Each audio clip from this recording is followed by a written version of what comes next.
on voting day ID, John, you want to talk about PIN card, kind of other ID, what to expect if you're registering? Most people will use a Iowa driver's license or a non-driver ID. For purposes of voting, it doesn't matter which. Now that would have to be an Iowa one. If you don't have one of those, the easiest thing to use is what we call a PIN card. We send those automatically to people who don't have an Iowa driver's license, but anybody can get one. They just have to call the office, ask for one. I just confirm your birthday and your address, and then we send it out the next day. So you have that with you. That's just as good as a driver's license when you go to vote. Now, however, you want to say the confusing part about us mailing out 2 cards. Yeah, there's 2 different kinds of voter cards. Most people get what's officially called a voter confirmation card. That says in big letters on it, not to be used as identification at the polls.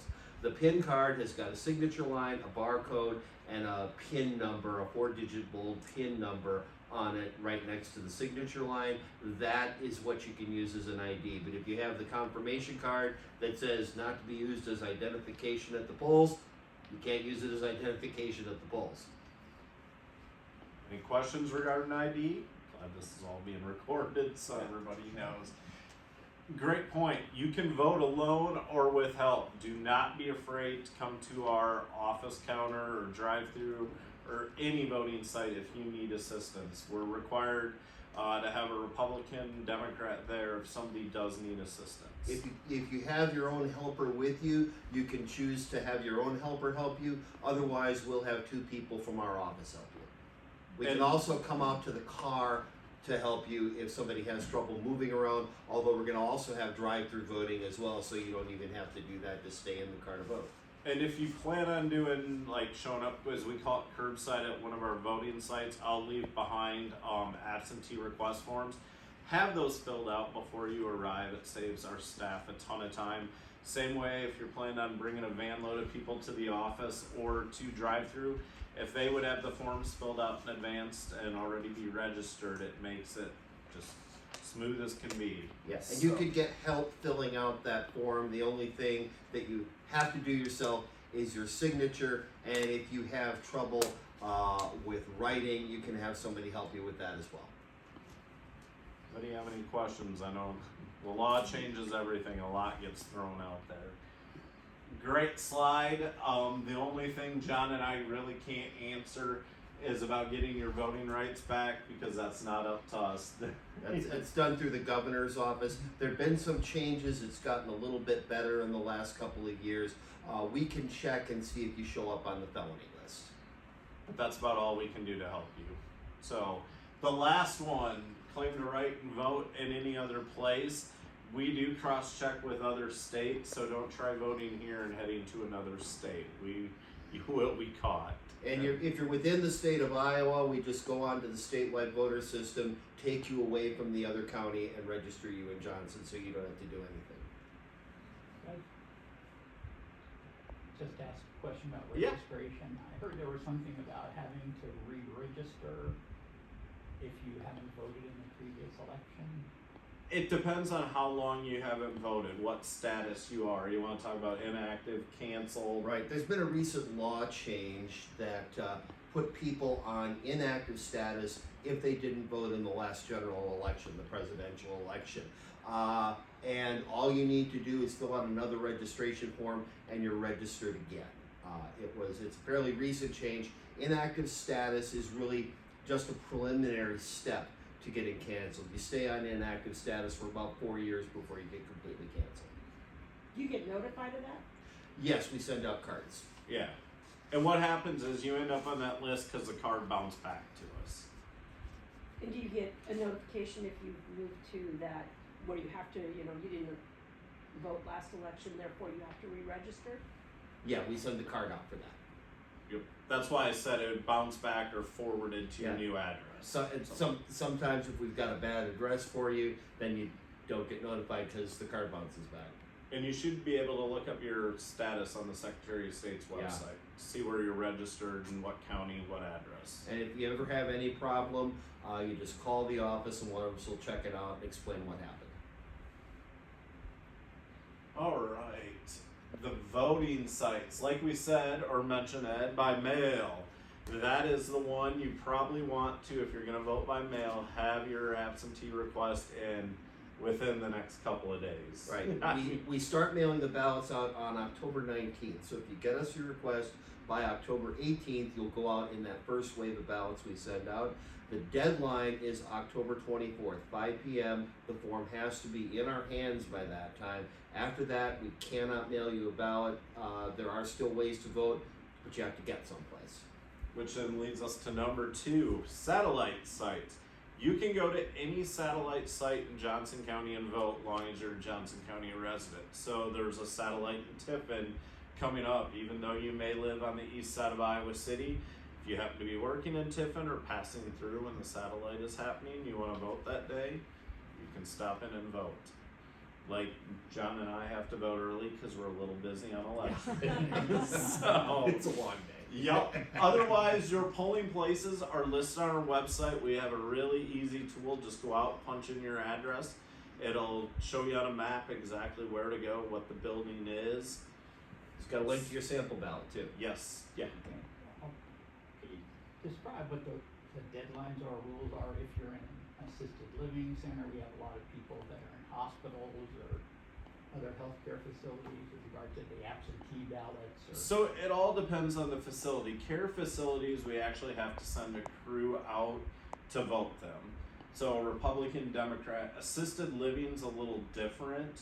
Yeah. It's pretty much like a real, I mean, if we were to have a satellite at Oak Knoll, we'd have to open it up to everybody because that's not a care center. So that's why, if you're kind of wondering why we don't do a satellite at facilities like that, that's why. So we have good contacts at our assisted living centers that go around. I'm thinking of, now his name's slipping, our former treasurer for the party, Peter. Peter Hansen, yeah. Yes, he is great at going through the assisted living centers and stuff.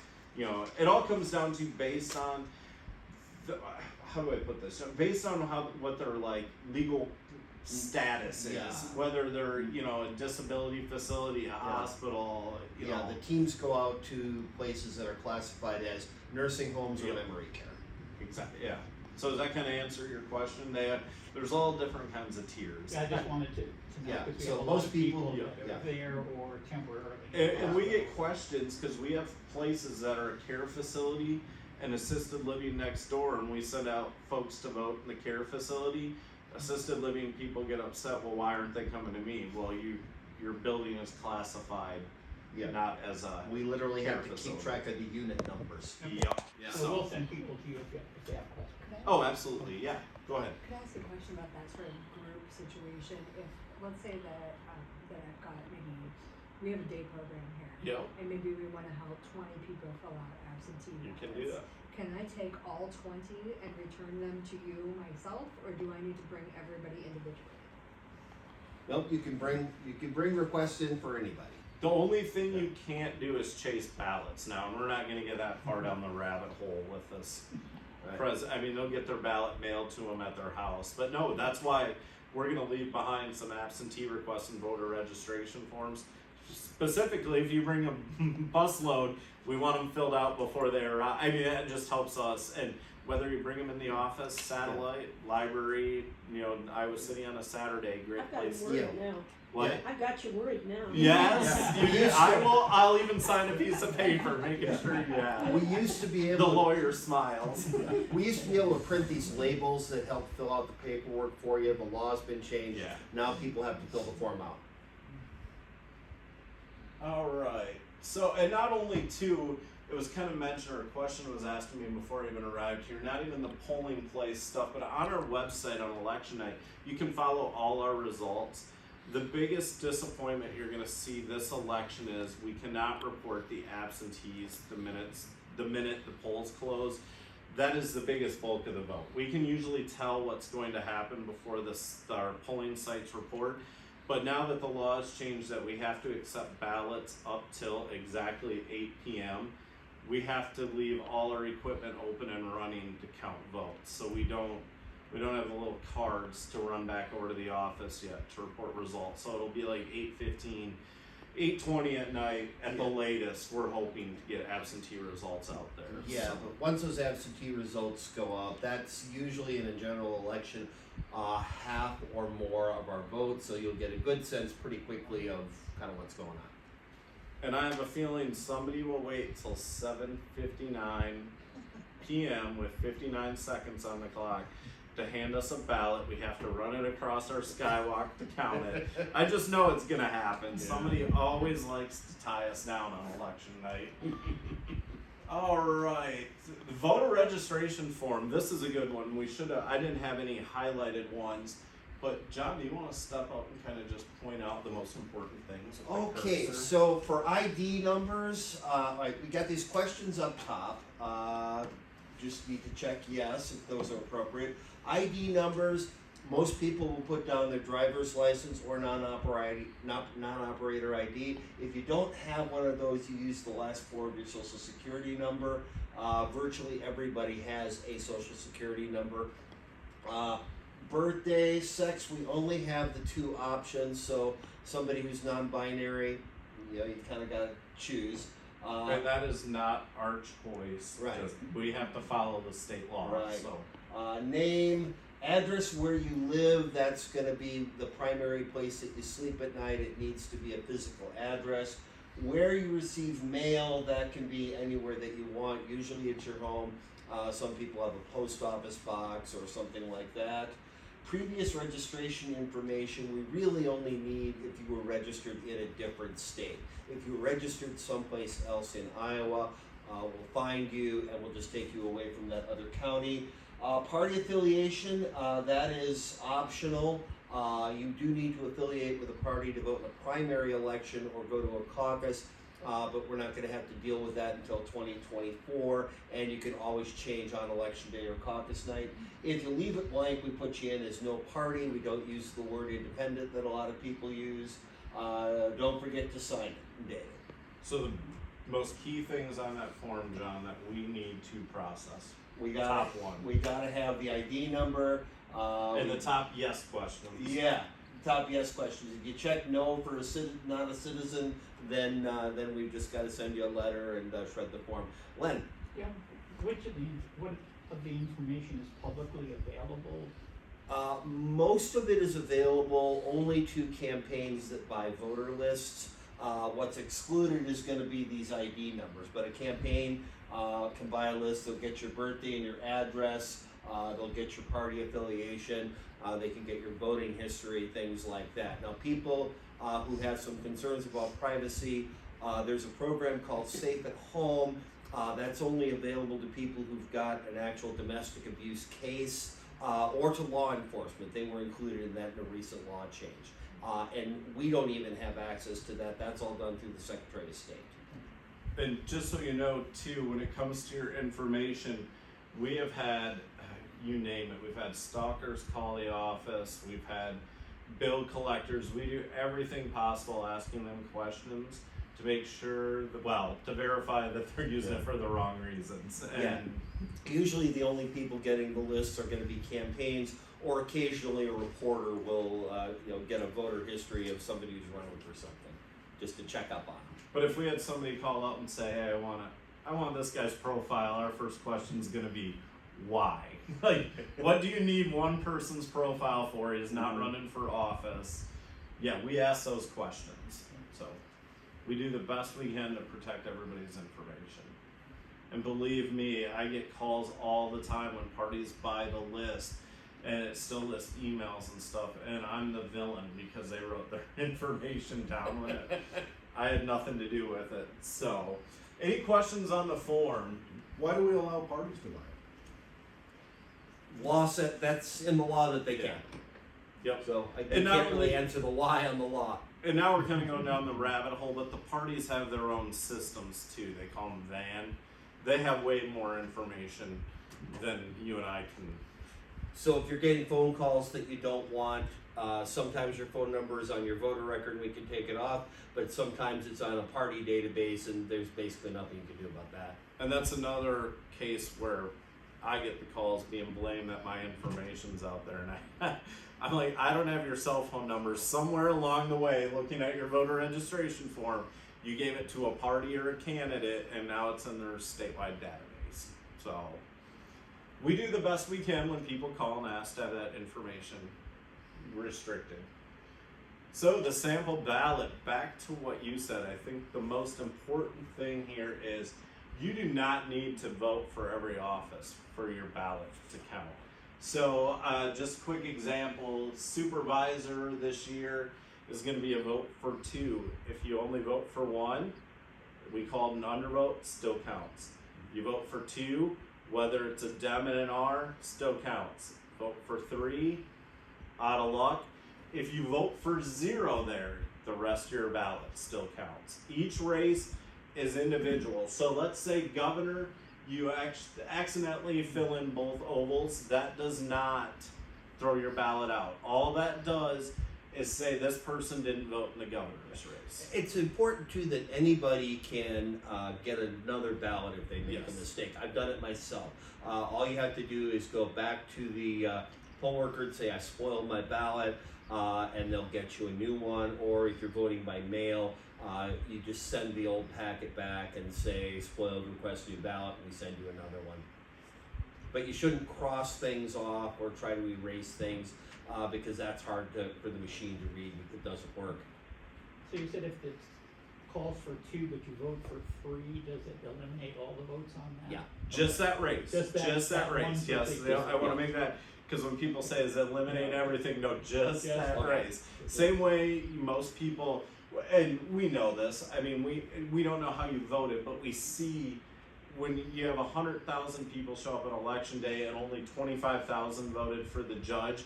We see as people go down the ballot, and as you pointed out, if I don't know them, I'm just gonna skip it. If I know them, then I vote for them. So we start to see a lot of undervotes where people just, they get to that part of the ballot and say, I don't know these people, I don't care. Now the other thing this year too is we have public measure out there for the gun amendment.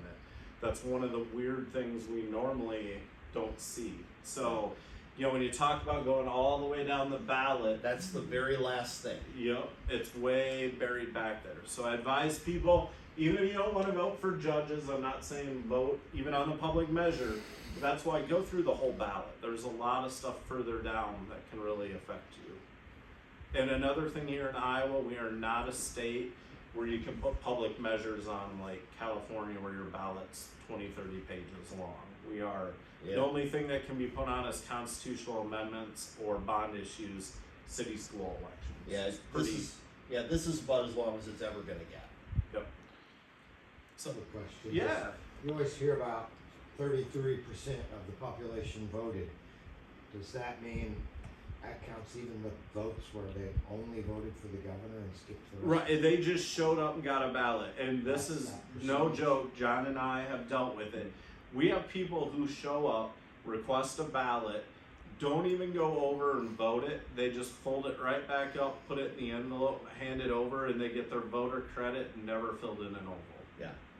So You they have the count right- as voted, You and have they the right do it to as a cast a blank protest ballot. vote. Yeah. So you're free to do that. I mean, I'm not saying that's a bad thing. You're free to vote however you want, but we see that. Oh, Why do we- people do that? because they want their voter credit, and it's a protest vote. We get, we see people all the time, the write-in lines.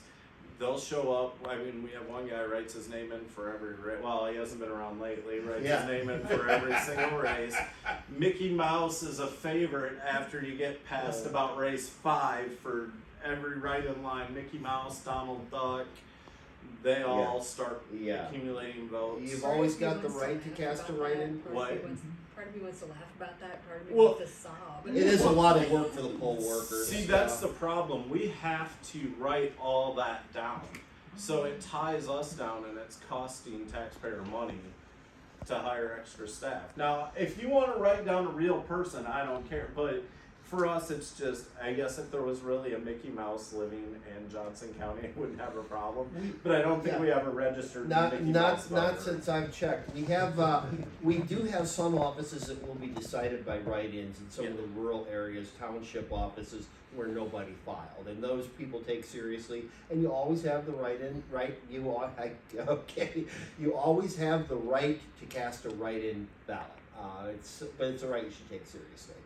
And each section has a place on the ballot where you can write in a candidate. Yeah, Yep, everything except for a ballot issue. You can't write in maybe. and judges, right? Yeah, judges. I mean, well, you get, down to the, Yeah. but you can see every single race. And the other thing too, of what, now that we're looking at the ballot, is make sure you inform people, fill that oval in. If you just make an X or circle the name, it's not going to count unless it probably goes to a recount. The Right. oval has to be filled in enough for our machines to read it. And our machines can read about anything, but a circle definitely is not going to do it. You got to fill that oval in. So don't do a check mark. And I know on another thing too, I guess that's probably going to be asked. You'll see that it says about using a number 2 pencil. You don't need to. A pen is perfectly fine. Actually, a black pen is the best to fill in those ovals. I know a lot of information thrown out there already early on the Sunday morning. Any other questions? Trying to think what else we have, John. We have absentee requests with us. Voter registration forms we'll leave behind. You can always call our office. Mhm. Our website is full of great stuff. Secretary of State's website has a ton of information. All of the candidates are on our website. I know that's going to be talked about later. I think about, how you can find information on the candidates. We just publish their name, emails, sometimes their websites. It's up to you to do the research. Yeah, If you call some- us and ask for advice, we're not going to You can't do that. It's against the law. Some states send out voter guides, Yes. like the western states in particular. Iowa doesn't do that, so voters are basically on their own to do their studying. And I found it interesting. So I've been auditor now 10 years. When I first started, the whole gay marriage thing and stuff was happening. Nobody thought about the judges. In the last 4 or 5 years, we've had people come up to the counter going, I want to know about the judges. And I'm like, well, here's the list of names. But it's interesting how people now go all the way down. It's the same way with the ag extension. We have what's called township trustees out in our rural areas. People are becoming more interested in those. And Yeah, it's the crazy when I started. Sorry, John. When I Yeah, the started, number of one. by write-in. Yeah, no, he is. John mentioned earlier. You Yeah. just won by write-in. Nobody wanted to run, and Yeah. now they become competitive races out in Yeah, rural areas. and the number of votes on those ballot offices lower down on the ballot has increased. It used to be like you were down to about 50% of the voters marking that last judge, and that's gone up quite a bit now. So if you live out in the rural area and you want to be a township trustee, we're always looking for them. A lot of those races are won by 3 to 4 write-in votes because nobody's running and neighbor Joe said he would 2 days before the election. Any other question? So your website also lets you know where to go vote Yep. and because some of the houses are different depending upon the district. Not really anymore because of the combined city school elections, and now the way everything's set up, your polling place should always be the same. It used to be back in the day, John, school, city might be one, Right. general election another. That is no longer the case. Right, and a lot of people's polling places have changed this year though, because with the census and the redistricting, we had to make new precincts. So we've added 7 precincts in the county. We've got some different polling places. We always have to move for whatever reason or other. We had a polling place that burned down this summer, so we had to find another polling place for that precinct. So it never hurts to check. And it's kind of like I live out in the city of Tiffin. We just went from 1 to 2 polling sites. So a lot of folks in town now are going to have, need to know. And we mailed out the cards telling them now we're 2 precinct city. And we're going to be mailing cards out to everybody again in the 3rd week of October. Yeah, one of the concerns people have is whether they can actually enter into the voting places and, whether they have mobility impairments Yes. or they, and so as the county looked at the voting places and made sure that they meet the four oh, yeah. Have we ever? So not only are there handicapped accessibility requirements, to be a handicapped accessible voting site, the requirements are even more strict. So we have places that, like schools, Yeah. that are handicapped accessible but do not meet the voting rights standard. Yeah. So I mean, how weird is that? They're handicapped accessible for daily use but not for voting use. But we used to get calls all the time. Yep. Or if I went to vote with friends, then we would just call you, or it was Mel, or years back. So that's one thing, you know, if you see it, say something, because a lot of times the tables are set up in a way that make it difficult, or it's so loud that some people have difficulty hearing what the people at the desk are saying. So And I you're- know this county has really been excellent on that. Well, That you're- doesn't hold true sometimes for. You're really gonna like this. We're going to, each polling site this election have a QR code you can scan or a link to a survey about how was your experience at your polling site, everything from disability access to were the poll workers friendly. Yes, we're rolling that out this election, so. Thank you. We have to go out and measure, Yep. we've had to move several polling places because they don't measure up. The big things are parking, slopes Ramps, of ramps, every, cracks in yeah, them. every site is supposed to have a van accessible parking space. And, you know, they've done a really, really good job with that. But a part of that is we've had to move some locations. And we've been really, really lucky, and I'm sure at some point the law is gonna crack down on us, but Iowa City Public Library, we could not use that site if it weren't for Iowa City putting up those road closed signs, voter traffic only, cause it makes it off-street parking and fully handicapped accessible. So that's why when you see those signs by the library that says road closed, voter traffic only, that's so we can continue to have that as an accessible site downtown. It takes a lot of work, and I thank the city of Iowa City for working with us. So next time you see Jeff Ruin, give him a thumbs up, cause you know, the city could say, no, we're just, you know, we're too busy, we don't have the resources, but they have helped us out, so. Any other questions? Can you just remind us the website we go look at? What it's Just called? Google Johnson County Iowa Auditor and boom, you'll be right there. Iowa Secretary of State's website also.